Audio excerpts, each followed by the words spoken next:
Disney has been on this trend of doing live-action films with hyper-realistic CGI animals, and I don't think it really works.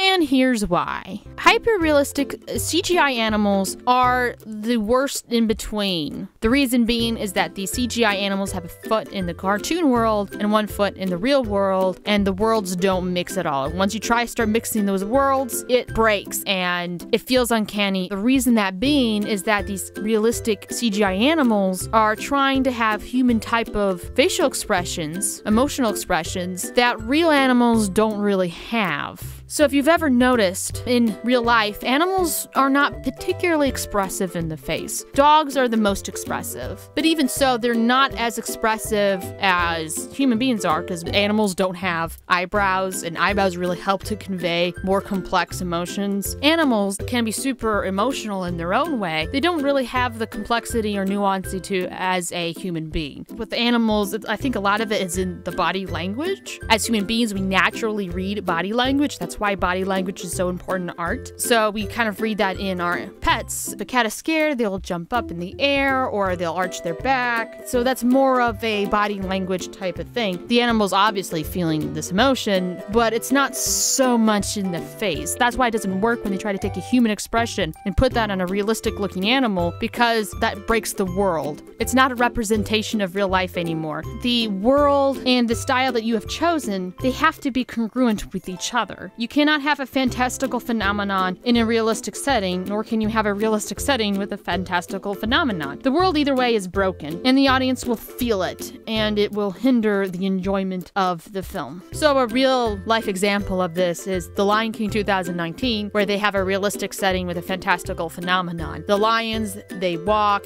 they move, they look like real animals, but then they start talking, and then worse yet, they start singing. And that really makes it feel uncanny, and it's really hard to get enamored in that world because the phenomenon and the setting are not congruent, and it just feels super odd. So in the moment when Mufasa dies, it doesn't seem or feel the same as it did in the 1994 version. Because the 1994 version, we could read it in the face, we could feel it in the voice, it all kind of worked together, and the world was consistent on its own. In Lion King 2019, where the lions are supposed to look and move like real lions, but they're trying to give the lions human emotions and human complexity, it doesn't really work. It would have done them more good if they had used real animals. There would be more of an emotional connection to the audience if they had used real animals and they just did a voiceover with it. In the Disney's The Dinosaur movie, they try to have a realistic setting where it is that stuff that we see in the background. Most of that is very much real. But then they try to stick CGI animals on the realistic setting, and it just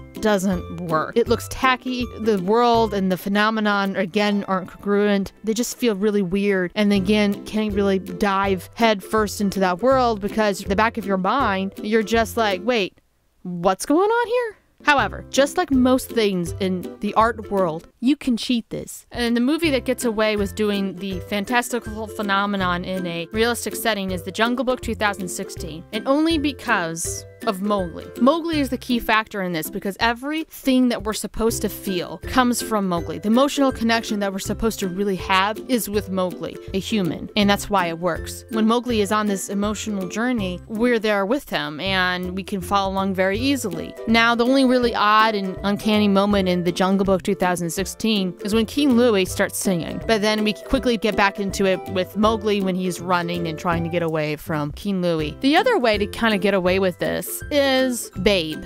In the movie Babe, they have real animals. So everything you see on screen is pretty much real, except that in post-production, they manipulated the lips of the animals to lip sync to the voiceover stuff. But they didn't mess with the eyes, they didn't mess with the facial expressions, and it works perfectly. It works way better than Lion King 2019. It works way better than The One and Only Ivan, and you have more of emotional connection with those animals than you do with the hyper-realistic looking CGI animals because they're real animals. And, you know, perhaps the best version of doing this is to not manipulate it at all. In Homeward Bound, what you see in the screen is what you get. And the only thing that they did was paste the voiceover of the actors over the film. They followed real animals around, the trainers did their thing, the director and the crew did their thing, and they put it all together and it really worked. You have a much more of emotional connection with those animals in Homeward Bound and in Babe than you do in The Lion King. The animators are trying to do their best, but they're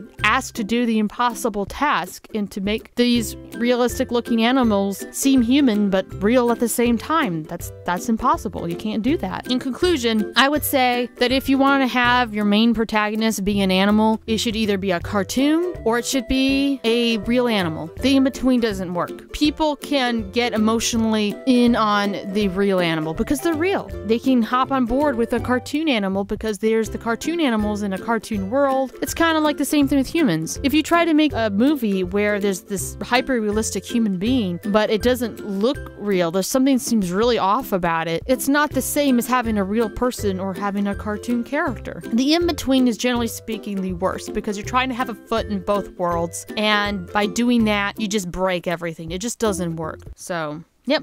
Let me know if you like more of these type of videos where it's more of a analytical art type of stuff. Thanks for joining me. See you next time. Bye. Here, let me ask you a question. If you go to the zoo and you see a real lion, have you ever seen that lion just start singing Hakuna Matata? Wouldn't that seem rather odd to you? Wouldn't that just strike you as a bit strange, and perhaps that's not a real lion if it starts singing?